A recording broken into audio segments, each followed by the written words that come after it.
Halo semuanya, selamat datang di pembahasan kita kali ini. Pernah kepikiran nggak sih, bisa nggak sih kita benar-benar jadi kaya raya hanya dengan mengandalkan gaji bulanan? Hari ini kita bakal membedah sebuah cetak biru yang akan menjawab pertanyaan itu secara tuntas. Dan pastinya bakal mengubah total cara pandang kita terhadap gaji. Kalau selama ini Anda merasa hidup tuh rasanya cuma numpang lewat dari satu tanggal gajian ke tanggal gajian berikutnya, nah siap-siap, karena materi ini disusun khusus untuk Anda yang pengen banget membalikan keadaan. Sering banget kan pertanyaan tadi diiringi sama keraguan yang mendalam. Di luar sana banyak yang bilang kalau karyawan yang murni hidup dari gaji bulanan tuh mustahil bisa mencapai kebebasan finansial. Seolah-olah satu-satunya jalan keluar ya harus bangun bisnis besar atau jadi figur publik yang terkenal. Tapi tunggu dulu, mari kita kesampingkan emosi sejenak dan lihat ini dari sudut pandang yang logis dan strategis. Jawabannya, sangat bisa, asalkan kita benar-benar tahu aturan mainnya. Oke, mari kita langsung selami aja materinya. Untuk bisa membangun mesin kekayaan dari standar gaji bulanan, kita udah nyiapin 5 langkah terstruktur nih. Pertama, kita bahas definisi kaya yang sebenarnya. Kedua, formula alokasi gaji bulanan. Ketiga, strategi bebas jerat utang. Keempat, aset konsumsi versus aset investasi. Dan yang terakhir, makna kemerdekaan finansial. Kita masuk ke bagian pertama, definisi kaya yang sebenarnya. Ini krusial banget ya.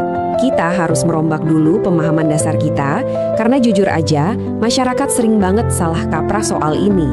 Ada perbedaan yang sangat tajam antara mitos dan realitas. Mitosnya bilang, orang kaya itu adalah orang yang punya aliran kas besar, yang gampang mentraktir teman, atau punya daya beli selangit pas gajian tiba. Tapi realitasnya nunjukin hal yang sama sekali berbeda loh. Kekayaan finansial yang sejati itu diukur secara ketat dari kekayaan bersih kita. Maksudnya rasio antara seberapa besar aset yang kita miliki dibandingkan dengan angka 0 di kolom utang kita. Kekuatan finansial bukan tentang seberapa deres uang yang mengalir masuk, tapi seberapa kokoh benteng aset yang menahannya. Nah, ini dia daftar periksa atau checklist mutlak untuk mengukur seberapa kuat finansial kita. Seseorang itu baru bisa dibilang kaya kalau memenuhi 3 syarat utama ini. Pertama, kekayaan bersihnya wajib mutlak di atas 0.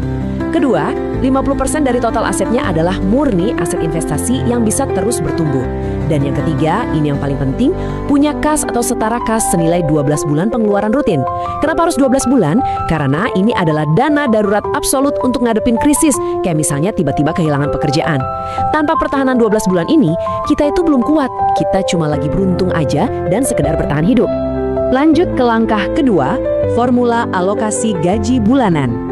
Disinilah teori tadi kita ubah jadi eksekusi praktis. Rumus dasarnya begini, 50% untuk kebutuhan hidup alias living, 20%